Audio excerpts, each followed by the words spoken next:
Hey folks, welcome to another edition of the Detour Live. I'm your host Dan Jones, and I'm joined as always by four-time national road champion Johnny Trevorrow. Johnny, this is when it really starts getting jam-packed with racing. We've got the Vuelta starting today, the Giro's into its last week. It's all happening. It doesn't actually make sense that you're talking about that we're actually saying we're on the Giro and the Vuelta starts today. It seems surreal, but you're dead right, mate. And we've been talking about how brutal the Tour de France was. And now we're going to this Vuelta, and this last week, brutal is the word that pops up. And I've just been looking at the Vuelta in more detail today, and that brutal word keeps popping up again. I mean, the first 3 days are all mountains, and it's going to be a bloody tough bike race. Now, we don't have Scotty McGrory on tonight, but we've got another Scotty joining the show any minute now, Scotty Sunderland, who's the race director of the Tour of Flanders. And we've got another special guest who we spoke to earlier, this man, Mitch Docker. Probably not his finest photo. That's just after Haru Bay. Yeah, he cooked it up there. But it didn't look like that when we spoke to him today. Well, Scotty Sunderland is an amazing story. I mean, he was an elite pro bike rider himself, riding Tour de France and all the big races. And he's been the race director of the Cadel Evans Great Ocean Road Race since its inception, very involved in working with Cadel and designing the whole course. So he's very much involved there.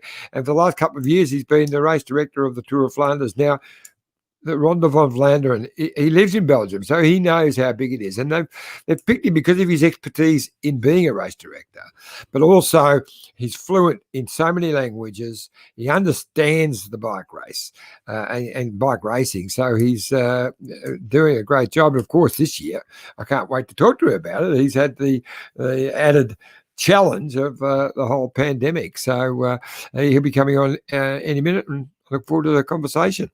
And the other challenge was the motorbike with Al Philippe. That was a bit of a prickly one for him, but it'd be good to get his thoughts on that. Now, breaking news, like literally 2 minutes before we went live, was Gaviria tested positive again for COVID. So obviously it shows that, you can test positive more than once, because he was positive obviously in March. And someone from AG2R, AG2R, is it a rider or an official with AG2? Unnamed. So, okay. Unnamed staff member. So it's not a rider. Yeah. So, I mean, does it change anything? I don't think so. No, I don't think so. No, we'll continue. One more out. If it had been I think it'll go all the way now. I really do. I think Giro will finish in Milan on Sunday. But also on Gaviria, we mentioned him a few times and said that, it could have been the effects from testing positive in March, and we didn't know, obviously, the extent on a rider's lung capacity and these sort of things. But I think the fact, he's still obviously got to get retested, and we saw what happened with Bling. But the fact that if you can have two legitimate positives, that's a bit of a worry, particularly for guys like Donald Trump. Well, look, it's interesting because no one's been able to really confirm whether you can get it twice. So it'll be very interesting to see what happens with Gaviria, whether actually it's a false positive or whether he actually does have it again.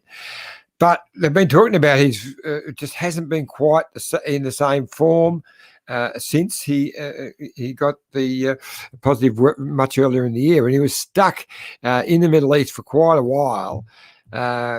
Did that affect his form or not? Now we find out he's tested positive again. So poor bugger's really doing it tough. Now, do we want to have a quick look at the stage profile for the Giro? We'll kick things off with that. That's not an easy stage. You've got that Cat 2 straight off the bat. The points jersey battle, iffy. It's going to probably light up today. Well, look, it's funny, it was great talking to Miles Scottson yesterday, who's doing such a great job for Demar, who's wearing the points jersey. And I actually said to him, gee, it's frustrating when you win 4 stages and you're still only just in front of Peter Sagan. But that stage that we're just looking at. It's got Peter Sagan's name written all over it. There's no way Demar gets over that first climb, and then Sagan's just Bora going to put the hammer down. He won't come back. So this is a day that Sagan, he'll love this. Just his terrain, and I could see he's my pick for the stage. I see he's a second favourite to Alissi, but I think. No, in my eyes, he's favourite. But those two, first or second. But what it will do for the points race, it'll turn it right around. There's 2 intermediate sprints you'll see on that course well after that first climb. So Demar won't get any points in those. And if Sagan wins both of those, that closes the gap down to nothing. And if he places on the stage, he will then jump from 30 points behind to 30 points in front. So this race for the points jersey is wide open. And they're also saying they're having to start stages earlier and earlier because it's getting so dark. So I think they're actually underway now as we speak, aren't they? I think they've been underway for half an hour, mate. Yes, so we might have to revisit this time that we record. The other big news, if he was the bike companies have changed over. Scotty sent through a picture and he said this could be the TT bike for the Green Edge team next year. Have a look at that. Mean machine. There's got to be room for a motor in there somewhere, doesn't it? It looks like there's one in there somewhere. Yeah, well, I've known for a little while about the Bianchi thing, but I've been sworn to secrecy. But they all got announced today, so I see. So they've gone to Bianchi, and Jumbo have gone to Cervelo, I think. Yeah. And Sunweb have gone to Scott. I think that's how it goes. Something like that. Yeah. Does it make much of a difference? Let's be honest with these bike brands. Is there big gaps?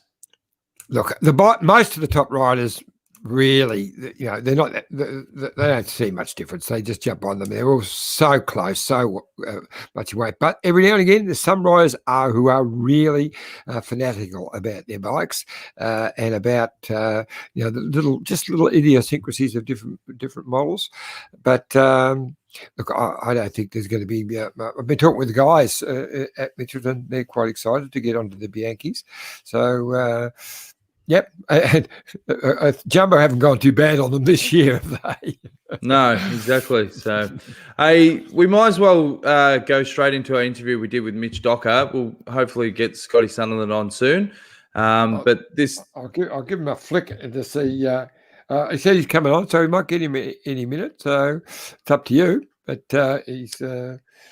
he said, okay, coming on soon. So, yeah, I know he's very busy at the moment because, as we mentioned, he's also race director for the Cadell Evans Grey Ocean Road race. And this is the time to get it all finalised. And he will be under a lot extreme pressure with that. Okay. Well, I've got an idea. Why don't you do your plug now for Mitchelton? We'll go to the bike exchange. So that'll fill about a minute and a half. And that gives us enough wiggle room if he does come on. We can go straight to him. All right, let's go. Oh, I didn't do those new pictures. Sorry, mate. Oh, gee, you're a slacko. Hey, yeah. What do you reckon, fans? He has a go at me all of the time. Yeah. And he lets me down. But anyway, so we've got the beautiful Mitchelton Hotel, which I always rave about, but I do love the place. We've got my son's 40th birthday up there in 2 weeks. Dino, on the 1st November, he turns 40. So we're a big party in at the Mitchelton restaurant. So we're booked out a couple of big tables there. So it's going to be huge. But as I mentioned, the hotel is just something else. It's a really brand new hotel with magnificent rooms and suites looking out over that beautiful pool there and the Goulburn River, all a part of that beautiful Goulburn Valley. Up in the tower, you can look out over the whole valley. It's amazing what you can see out from up there. Or you can go down into the amazing Aboriginal art gallery down in the catacombs down below. Of course, then there's the Muse restaurant, sensational restaurant. Oh, g'day, Dan, you're back. Explore the seasonal menu with wines perfectly paired. It's become the go-to place for weddings. Absolutely glorious spot for weddings, inside or outside. But I went to one not that long ago, and Bretton Jones, actually, he got married right on the banks of the river there, outside. Scotty's arrived, mate. It was good, a perfect tactic. Let's bring him straight in. Welcome to the detour, mate. How are you travelling? G'day, Scotty. It's Mike. Yeah, you're back. Oh, geez, the heart skipped a beat. Well, let me do the introduction since Okay. we dragged him on. Scotty Sunderland, race director, as we know, of the Great Ocean, of the Cadell Evans Great Ocean Road Race. Not just race director, but helped come up with the whole concept in the first place, worked with Cadell to design the course and all of that. But for the last couple of years, he's also been the race director of the Tour of Flanders, the Ronde van Vlaanderen. And for a guy who's almost a Belgian himself, he's lived there for so long. He lives in that area of Belgium. It is an enormous and prestigious position. And pick, I just was saying before, mate, pick because of your knowledge. You're a pro yourself. You raced in the top level, but you've got fluent in so many languages, and you're the man for the job. So this year, very different, tough gig with the whole pandemic and the COVID. So tell us a bit about it, mate. Yeah, you're right, John. It's been a big year. Off the back of the Cadell Evans Great Ocean Road Race, straight back here, and we successfully run the Omloop Nieuwsblad, which was run by Jasper Stevens. And then pretty much 2 weeks after that, everything got shut down, all racing practically. So Wevelgem didn't get off the ground, or Dwars door Vlaanderen, or Tour of Flanders, etc. So yeah, we had 6 races that had to be run, and they all got cancelled.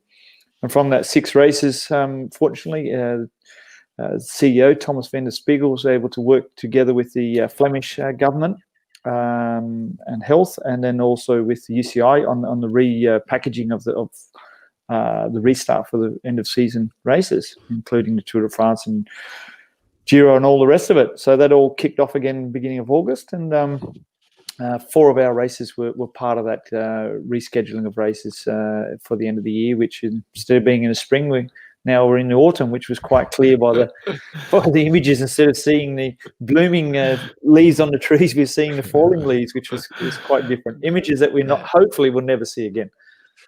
Scotty, did you get nervous when there was the cancellation of Paris-Roubaix, and you know how big this outbreak was getting out of control with the second wave?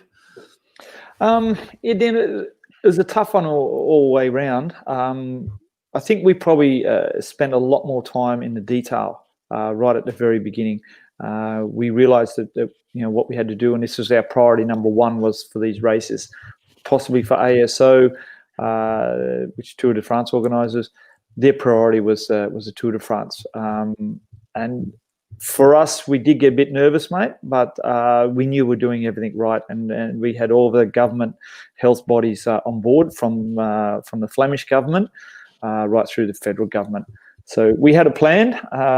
Everybody within the team was working that plan, and the big thing that made it successful then was that the public listened and stepped up. They were asked to stay at home. They were asked to just watch on TV and enjoy it, sit back and get this small bubble of family, etc., together and kick back and watch and enjoy the race. Did that spew into the TV ratings? Did you see a massive spike? Yeah, we're actually getting confirmation of those today, so very interested to see how they look. I think on a national level here in Belgium, it was very well received. We went from, I was saying to JT earlier, we went from 1 million people being on the side of the road during the Tour of Flanders to actually only having people pretty much stand in their driveways, and that was it. There was a sprinkling of people along the roadsides, which was also obvious from the view. Like, I mean, Quaremont and Puttersburg, those 2 climbs, which we do 3 times, those alone have 30,000 people on them, and they had nobody. I mean, literally, if you didn't live there, you weren't allowed to be out, and they weren't. So hopefully that all translates into massive spikes in their viewership, not just nationally but internationally. I was impressed, Scotty, with the way you guys did that, the way you promoted it, where the organisation didn't even tell people where the route was going to be at one stage. Because my challenge for me has been, while the Tour de France was fantastic for the sport, when you're attracting people from all over the place into an area where there's serious spike in the pandemic, and then they're going home, that's got to have a detrimental effect on everybody. Whereas the way you've done it, and the way the Vuelta is now promoting it as well, just if it's coming through your town, go and have a look and go back and watch it on your town. Don't drive to another area. And that's the message you seem to be doing really well. Yeah, look, man, that was purely the message. If you didn't live on the route, on the course, then just stay at home, please. Respect to everyone who's also living in that area that you're coming into, but also respect, please, to the riders by not going. So show your respect to the riders and don't turn up. You look like something off 60 Minutes at the moment, mate, with the shadow. It's gone dark. I think my camera's just gone readjusted. Yeah, there you go. Light. Yeah, perfect. There we go. Now, obviously the big talking point of the actual race itself was the incident with Alaphilippe and the race jury motorbike. What was your take on that, mate? I think we all know Alaphilippe and Wout van Aert even mentioned it in one of the things there that he's such a nervous rider, which is beautiful to watch. But I think this a moment of lapse of concentration. He was talking to his team. He was really concerned about what was going on. And if you look at actually the race, why he would have been listening to what was happening is the team tactics was playing out behind. Alaphilippe was with Van der Poel and Van Aert. But in the chasing group behind, there was two more teammates. So there's a chasing group of 4 with 2 teammates. So you imagine the odds, how that would have turned around if he still stayed in the race and they were able to close up. So he was getting the orders, soft pedal in front, let Asgreen and Lampard catch you, and then you're sitting in the driver's seat. But unfortunately, he took himself out, and then also Lampard was able to finish with a 5th, a very credible and strong 5th, but it's always a question of what it could have been. But from our perspective, we're not part of the commissaires and stuff from the organisers' side of it. There was some debate about there was a bend towards the right, but it was a very slight bend to the right. The motorbikes were doing what they have to do. I mean, this happens 1,000 times a year. This process of the motorbike dropping back to go behind the riders, and there's only 3 riders. And at that point, when they had to choose a side, the Cameron motorbike was on the left, and there was a clear gap on the right with the riders in the middle of the road, so they dropped back on the right. It's one of those things, and I think if Alaphilippe hadn't been speaking to his team at that particular moment with only one hand on the handlebars, he could have avoided it, but it didn't happen, unfortunately. Well, the good thing is, I'm sure Lefebvre would understand that situation pretty well, and he'd be pretty calm. So.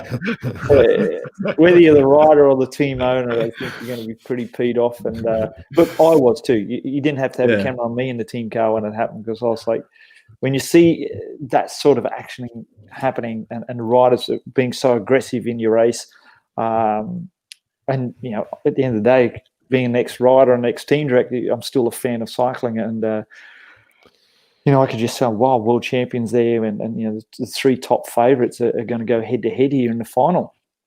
And then all of a sudden, it just all comes undone. But, shit happens. Scotty, who were talking about this crazy season and how at one stage it was all off, and then suddenly they reinstate all the races, and you had Tour de France, Giro, Vuelta. The racing has been staggering. It's been just brilliant every day. Tour de France, Giro. Now we're in the Giro. We're talking about the Vuelta. We've just been watching through Flanders. I can't believe it. Look, I think conservatively, everyone's done very well, and it's been great for cycling. I mean, we don't have a stadium where we can do safe distancing and really imply COVID-safe environment. We have to work in the public domain. That brings a massive amount of extra cost onto us. And we miss a lot of revenue, like through VIP packaging and et cetera, et cetera, et cetera. So it's been a very difficult year, but in the same token, we know that we have to run these events. We need this for the teams, not just for as organisers, but for the teams in cycling and our sponsors and partners. So it's vital that they go ahead. Messaging's being very clear to people, don't show up. So in some cases it works, in some cases, in some countries it's not working that well. But yeah, it's vital for next year, to be honest, that we can still have teams around and keeping on our partners and sponsors for the following years. But mate, it hasn't been easy. Definitely not. It's just amazing sometimes what you can do when you get curveballs like COVID. Now, I was thinking of you in the Giro when I think it was stage 2 when we were in Sicily, and we went over virtually the same part of the course where you rode that great world title. What year was that Worlds, mate? 92, 93? Something around there, yeah. Argento, yeah. Yeah, and I thought of you because I remember you did a fantastic ride in that Worlds. You were in the right move. You were unlucky that you guys got caught and then it went again, but you looked like being the top 5 for a minute there, but you did a really good ride. What are your memories of that? Yeah, a lot of memories, a lot of good days, some lesser days, but look, I always love racing in Italy. So, being fresh from the Giro, you see where the race is going, and had some always good success in Sicily, one of my favourite parts of the world. So, yeah, it's funny. I watched those stages too in Sicily, and we were actually thinking about when we actually get out of this COVID, planning another family holiday down there. But, mate, there's so many memories that cycling's given me through the years, both in Australia and overseas here. So, just too many to recollect. Hopefully, I will be able to remember them as we keep getting on. Don't lose them. But mate, some beautiful memories cycling's given me, that's for sure. I'm sure it's the same for both of you guys as well. Oh, definitely. Yeah, very much. I was just going to ask Scotty, with back to the Flanders. Obviously, 2020's decimated, businesses, and there's teams that are having to fold given the sponsorship situation. I mean, if Flanders, if it stays like it did this year, we don't get a vaccine and there's more holdups or whatever, how can these massive events, can they still survive? Or if you take massive hits like with the VIPs and all this other stuff, does it really put a few more concerns with running the event the way that you're accustomed to? Oh, definitely, Dan. I think we've within Flanders Classics and our management team are in around that area, particularly Thomas van der Spiegel and Wim Tak. They're the ones who've taken care of all the core business at the top end, and with our partners. They've had to relook at the model. To be honest, the model is television production, TV production. And it's the same as what we're going to be looking at with the Cadel Evans Grocean Road Race. Is just purely making a TV product. Yeah. That way we can advise people to go stay at home to watch it. If for some magical thing happens and then people can come out, then well and good. But in the meantime, we've got the best television product we can have, and technology is sort of leaning towards that way. I mean, look at us. We're doing these sorts of things now that which is sort of being expedited because of COVID-19. But we're confident things can go ahead, mate. We're looking after our partners are on board. They're understanding what we're doing. And that's the other thing, is showing that transparency with our partners on what we're looking at doing, and look at other creative ways to promote the event and get people involved. We've even seen that virtual Tour of Flanders at the beginning of the year, which was quite successful. It was clunky, but it was also very personal. You're seeing kids running around, and while the riders are riding, literally their lungs out, and the wife is there with a towel and toweling them down and all that sort of stuff. So it's quite funny to see. So while that had a sort of a clunky sort of a feel to it, it was also something quite charismatic about it as well.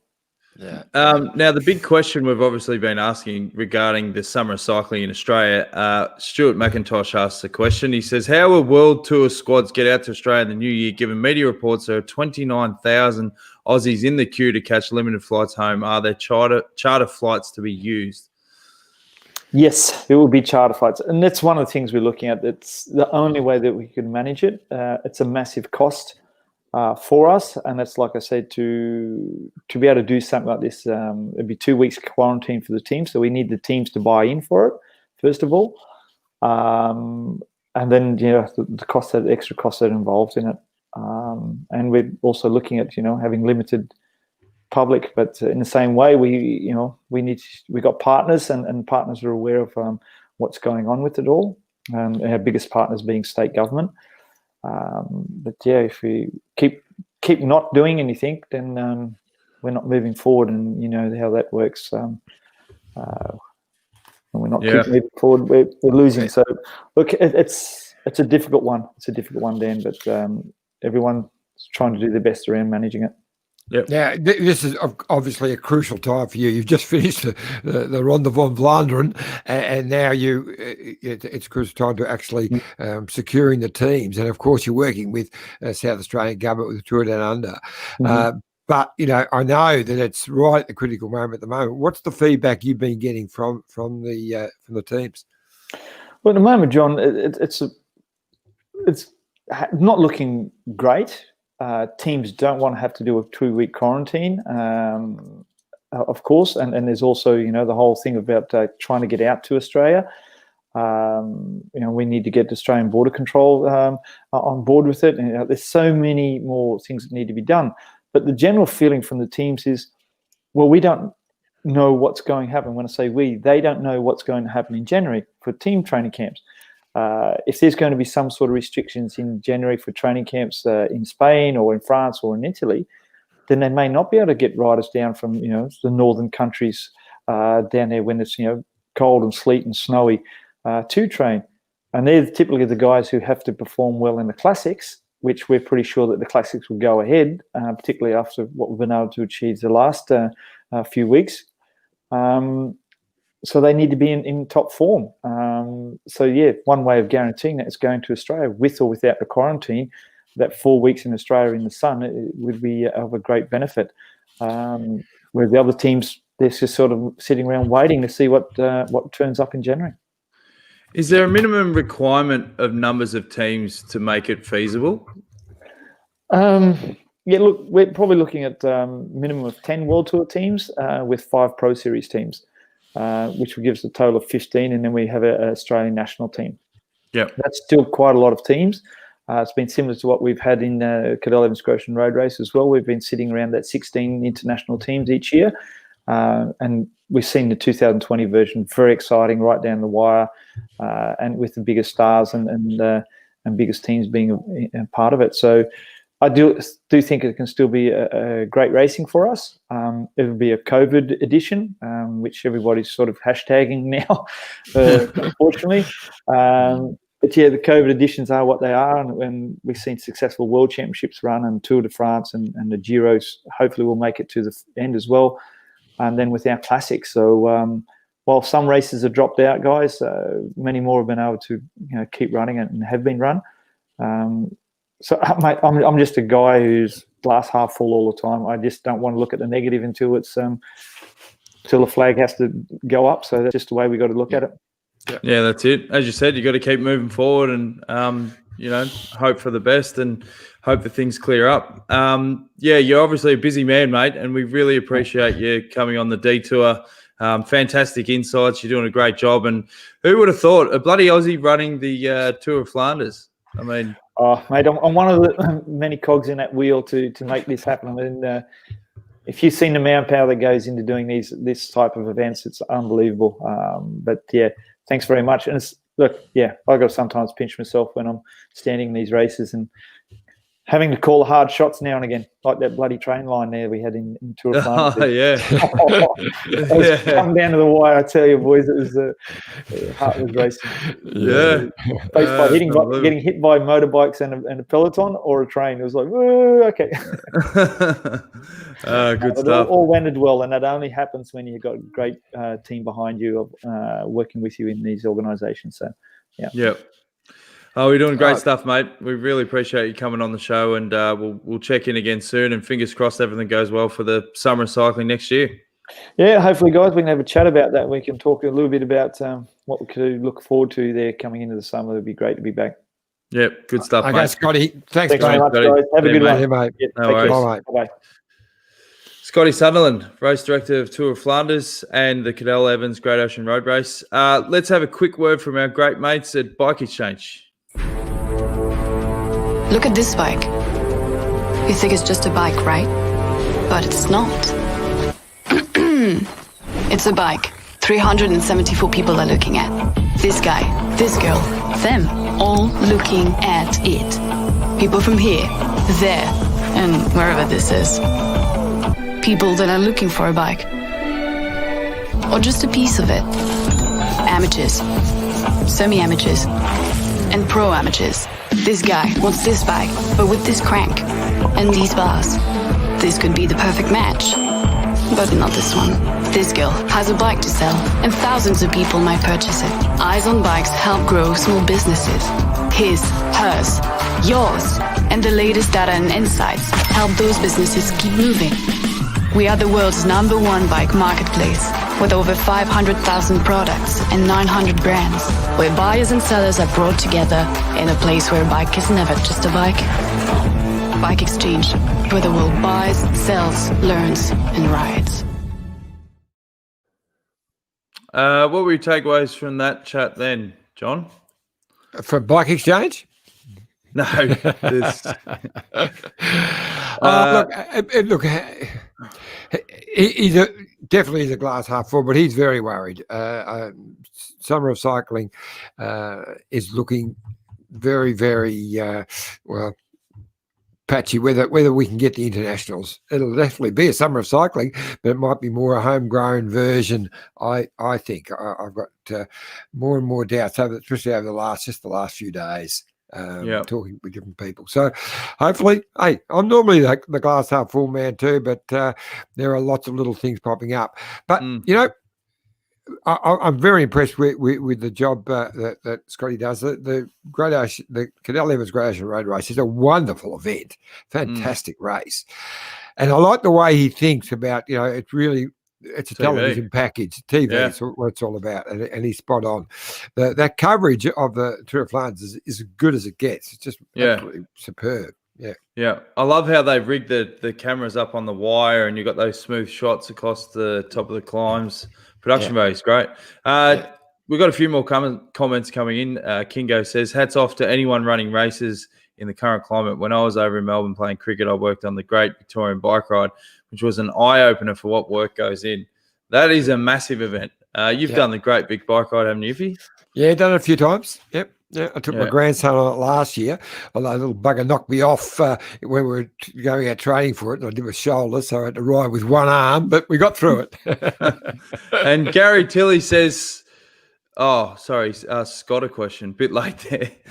Is there any chance of the races getting a slice of the broadcast revenue? Now, the races themselves would get a slice of the revenue. It's more the distribution then back to the teams. And in the current climate, I don't think you're going to be able to pry any money because they're pretty scarce. Like they would have lost so much money off the VIP programs alone, because Flanders, you often see those big white tents on the climbs, and it's a really big part of the race. And to not have that this year would have been pretty devastating for them. Yeah, I'd be struggling. They'd definitely be running at a loss. There's no doubt about that. But interestingly, what Gary was about, would have been nice to ask that question to Scotty, because it's companies like what Scotty's got there, in their company, they're running the Tour of Flanders, and what's going to be happening in Australia with big events like the Great Cadel Evans Great Ocean Road. They're switched on cycling companies. They will be prepared to share some of that wealth with the teams. It's ASO that haven't got the idea of the big picture properly, I don't think. But hopefully, I think it's a bit greedy. But once the companies like ASO and RSN, RCS in Italy, once they realise if they all work together, that pie can get so much bigger, so much more power. Television rights can go up, and they can share a bit of that with the teams. That's going to be the way forward in the future. Well, they've been battling on for 15 years at least to try and get a slice of that pie, and can't even get a bloody crumb at the moment. Even the prize money, like the prize money for the Tour de France, has not gone up in 20 years? Not much, no, only marginally. Tired asses. Anyway. We caught up with Mitch Docker, as we said earlier, just before the start of the Vuelta, and here's part one of our chat with Mitch. All right, we're lucky to be joined by a guy who's probably well known for being a podcaster as well, Life in the Peloton, Mitch Docker. Mitch, how are you feeling on the verge of the Vuelta kicking off, mate? I'm feeling good now. I think it was good to get here finally, because before I came to the race, there was this bit of uncertainty. Is the race going to go ahead?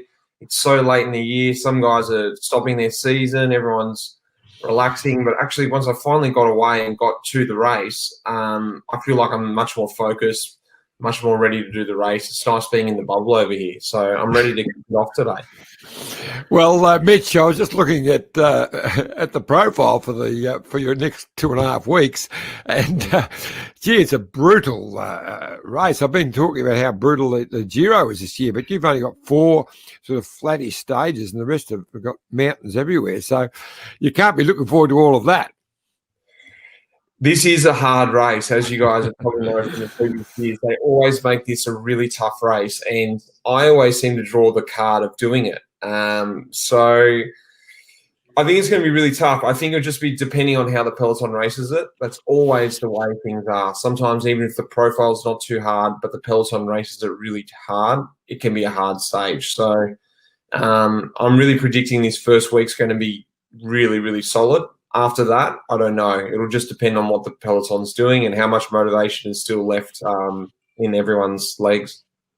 Now they often, sorry, mate, you go. They often refer to as the Vuelta as the Tour de France with a hangover. How do you find the vibe in the Vuelta? Like I said, sometimes you sort of get this feeling where the wind comes out of the sails a little bit towards the end of the Vuelta, the last week. It's the end of the season. Some guys have already left to go to the World Championships or their preparation. So there can be a bit of a feeling like, the race sort of gets a bit more relaxed. But I don't know what's going to happen this year. I think it potentially could go 2 ways. It could really get very relaxed very quickly because a lot of people are like, you know what, it is almost November and everyone's, a bit tired. But it also could go the other way. A lot of people don't have contracts still. A lot of guys haven't had a lot of racing, myself included. I haven't done a lot of racing this year. So it could also just amp it up and just turn into a really crazy race. Yeah, I don't know. I don't know if I want the latter. But mate, if you go on how this season's been, every race has been a crazy race. The racing's been amazing. But I was curious because you would normally ride Paris-Roubaix, which has just been cancelled, of course. Were you originally down for Paris-Roubaix and then that changed, or what was your go? Down for Roubaix. I was down to do Amstel Gold Race. That was when I was going to head up and do some of the classics, Amstel, and then Flanders, and then Roubaix. That was my sort of little schedule there.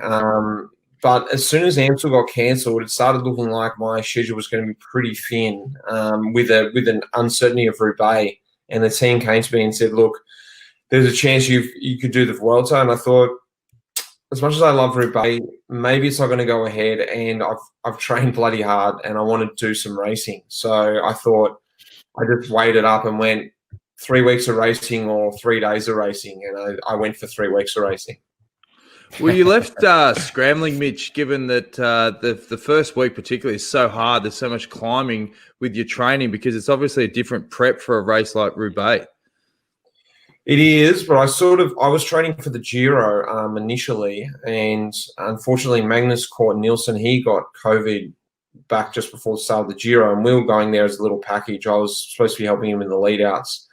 And then when he couldn't go, then obviously they said, look, Mitch, we're not going to take you to the Giro. So I'd done a whole lot of Grand Tour prep there, but I sort of thought it's going to be easier if I do Grand Tour prep and I just go to a classic opposed to the other. If I go do classics preparation and then all of a sudden they say, hey, Mitch, you're going to the Giro, I think I would have been a little bit of fish out of water. So I took on that approach. I thought I'll just train for a Grand Tour, and if I don't go to a Grand Tour, I can always go back to a classic and I can do some short intensity stuff in a couple of weeks and try and peak up for the classics and maybe have a little bit more food and a little bit more food and drink just to get that weight back on too. So that wasn't going to be a problem, that's for sure. How is Magnus going? He was a bloody character when I worked with him back in the Green Edge days, and he actually had a cracking Vuelta. I think it was 2016 where he won 3 stages. Absolute hilarious bloke to have on the bus. He is funny. He's actually, I haven't seen it yet, but he's doing this new thing. He's put it up on his Instagram where he's interviewing himself. He's had this idea where he's going to interview himself on camera, and he's just changing personalities on camera as he does it.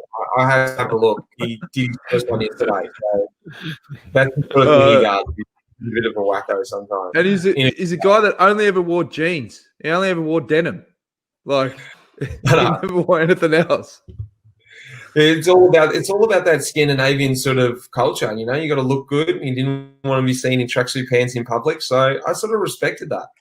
Yeah, for sure. And how's the mood in the team, mate? Obviously, when I saw that kit at the Giro, I thought, Mitch would be spewing that. There's a real sort of life in the peloton vibe to it. Are you going to get your hands on some of that kit?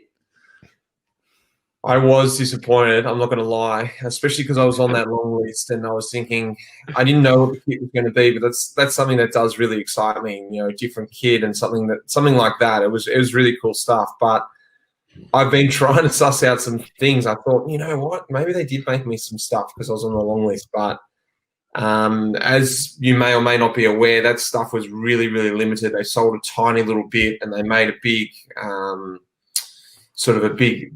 big production of it, but so no, there isn't any extra spare stuff around. So I think he told me that he kept one of the caps for me. So I'd be happy if I can get one of them. Yeah. And so what are the plans? Obviously, with your team, Magnus Corp for the sprints. Who have you got for you're going to be going for stage wins in the mountains or anything? Well, we've got Danny Martinez here, who he won the Dauphiné and the stage in the Tour de France. So he's still trying to hone in, trying to win a big tour. And that obviously takes the physical ability, which I think he's got, but also takes that mentality, which he's still working on. And he wants to try and, even though he is moving teams next year, it's like a project that they've been working on here, and he wants to continue to do that project and strive to try and do that, ride through 3 weeks, aiming to win a Grand Tour. That's something that is very difficult, I think. Then we've also got Woodsy. Woodsy's going to be going for stages. We've also got Magnus, like you said, going for stages. TJ Van Garderen, who's going to be there for support, who's going to be right up there in the mountains. And then the rest of us will just do whatever else is left. We can't let you go without talking about your podcast, Life in the Peloton. It's just gone strength to strength, mate. You must be pretty happy and proud of the success you've had with that over the last 4 or 5 years. Yeah, it's been very good.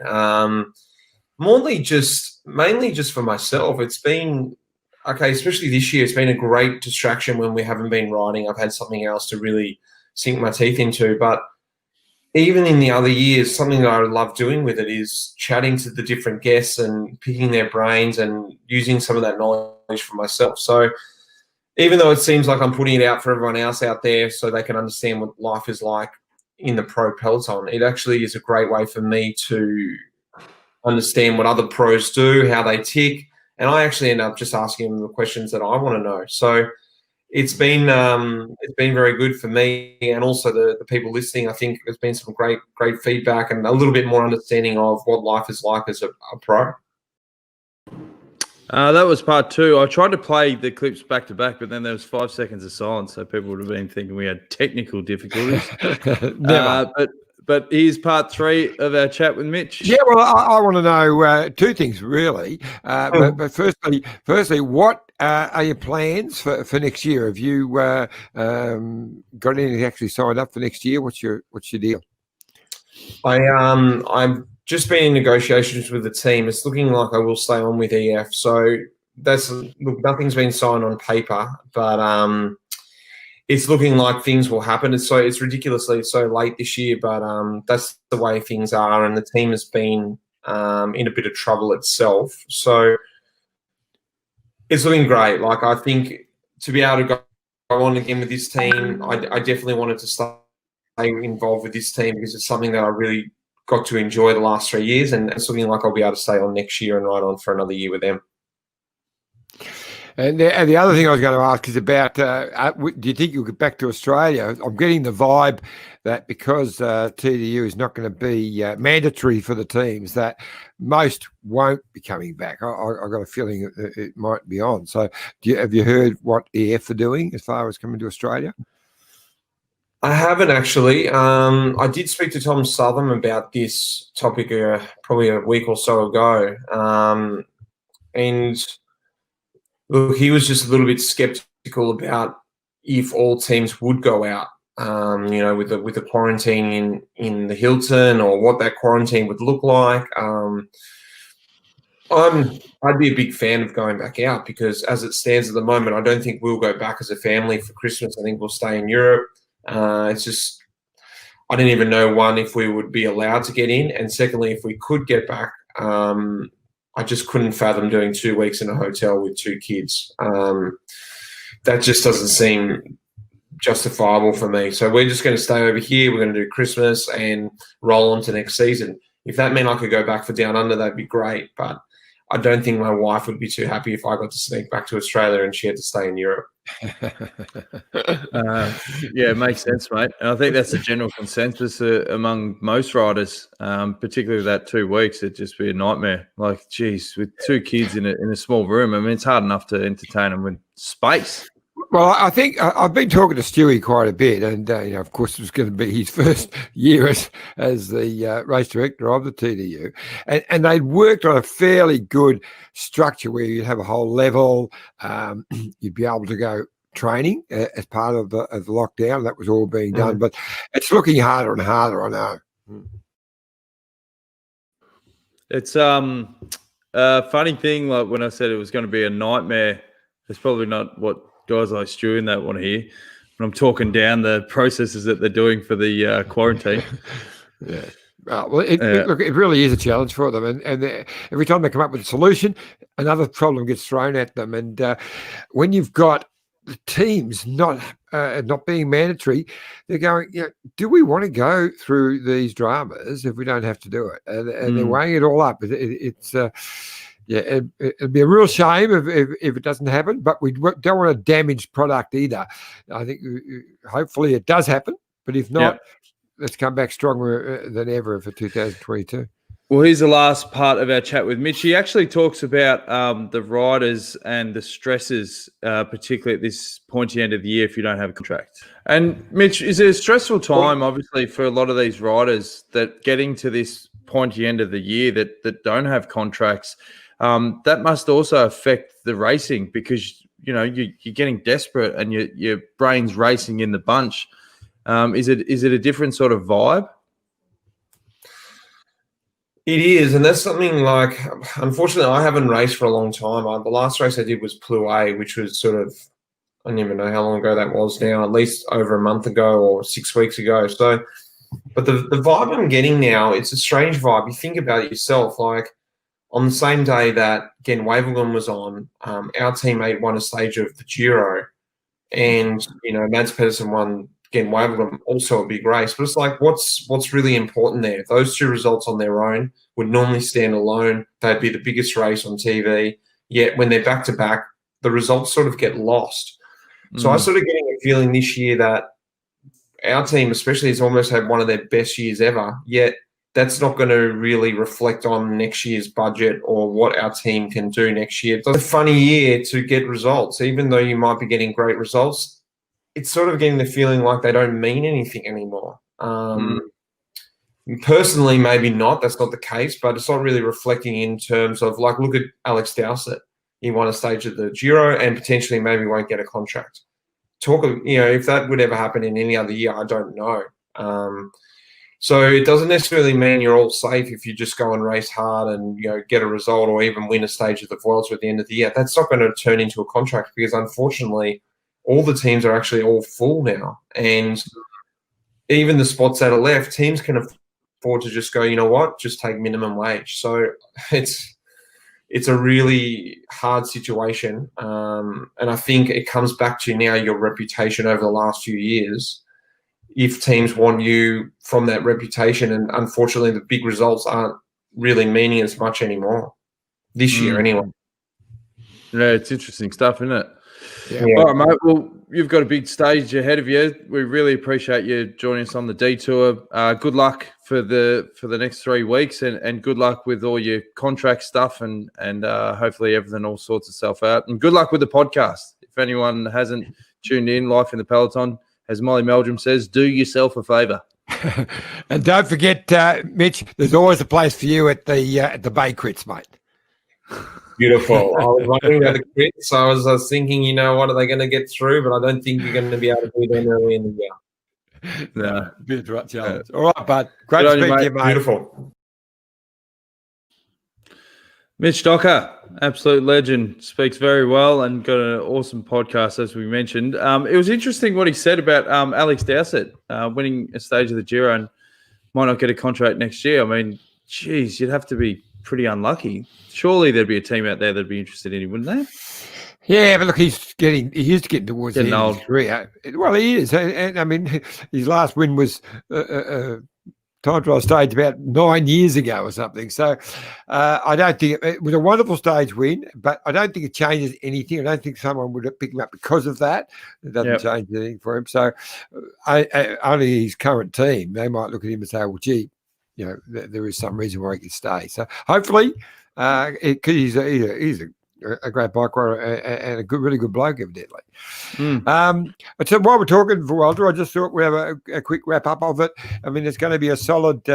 It's just fraction shorter, 3 days shorter this year, 18 days. But as we said, brutal. Favourite is Primoz Roglic. This is Tom the Dumoulin. overall market. Yeah, Tom Dumoulin, I really like. And even though he's not on there, Esteban Chavez, I think he might just put in a good one as well. He's it's been a while, but he's been just gradually coming back into that wonderful form he had a few years back. It'd be nice to see. But I mean, it's a pretty classy field. You got Pinot who did a terrible Tour de France. He'd be back really trying. How will Chris Froome go? He's not on that that list at all. Carapaz, his teammate, is. But and Danny Martinez, who's riding with EF, who we were just talking about a minute ago, he will be in there in the mix as well. Enric Mas, the young Spaniard, movie star.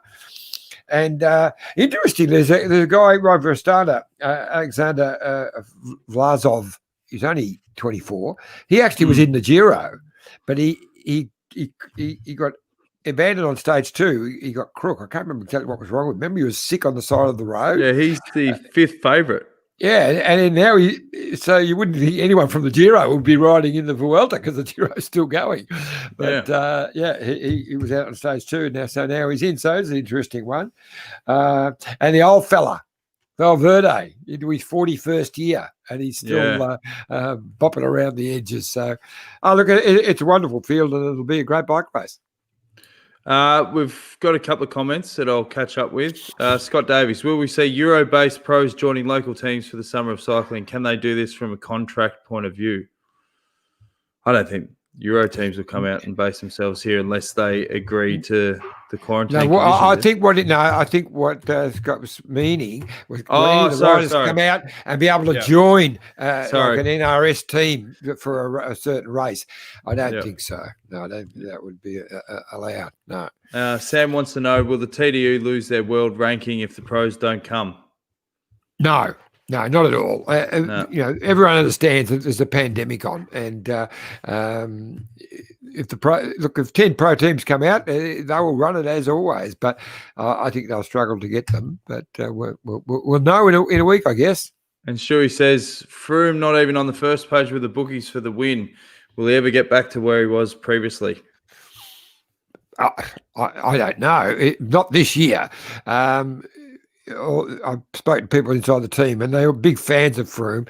It's just been such a massive job to come back to where he is, but they don't, because of the fight inside that guy. He's just such a competitor. No one wipes him out for next year. He'll, with a team built right around him, he will definitely be knocking on the door of one of the Grand Tours next year. And the Tour de France is the one he wants, of course. All right, let's have a look at the profile again for the stage 1 of the Vuelta. Pretty filthy start. What are we looking at? 173 Ks. We've got 4 sort of climbs there. 3 Cat 3s and a Cat 1. Now, they must do a circuit on that last bit. It looks pretty similar climbs, but because obviously it's at the end of the stage, the final climbs are Cat 1.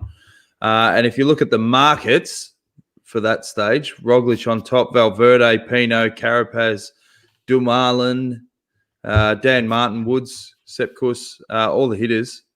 Yep. It'd be interesting to see how Roglic has pulled up after being on top of his game for so long. That'll be the question. Yeah, I'll throw a left fielder in there. I'll go Woods for the stage. Yep. Okay.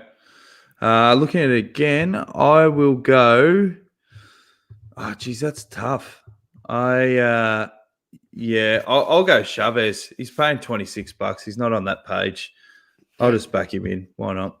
Good. All right, and the Giro, which has already started. Let's have a look at the stage again. You like Sagan at $11, and the stage profile again, as we saw, it's going to light up for the points classification. They're just about here now. I was going to show you, and they're about to go here, and Damar's going to go back here. You realise that people can't see your fingers when you do that, John. Oh, okay. Jeez, technically dyslexic. Yep. All right, well, that wraps another massive show, Iffy. We'll have plenty more guests tomorrow night, and we'll stick to 7:30 again. And I think we'll only tweak it on Saturday when the grand final's on. One last thing. And one last thing. Lift your game. Get some photos of Mitchelton. You cut my Mitchelton ad short tonight, so we'll have to get some new photos in for tomorrow. Oh, and a shout out to Jenny. Good evening down, Iffy. How are you? And Caroline Harbeck. We love both you. Love your camaraderie is brilliant. So thanks for all the support. It's not camaraderie. We don't even like each other. Yeah, this is all just for the cameras, isn't it? But yeah, thanks for all the support, guys. If you haven't subscribed, turn on your notifications on YouTube. Tell all your mates. Give us a rating and review on Apple iTunes and all that jazz. We'll see you again tomorrow at 7:30 Australian Standard Time.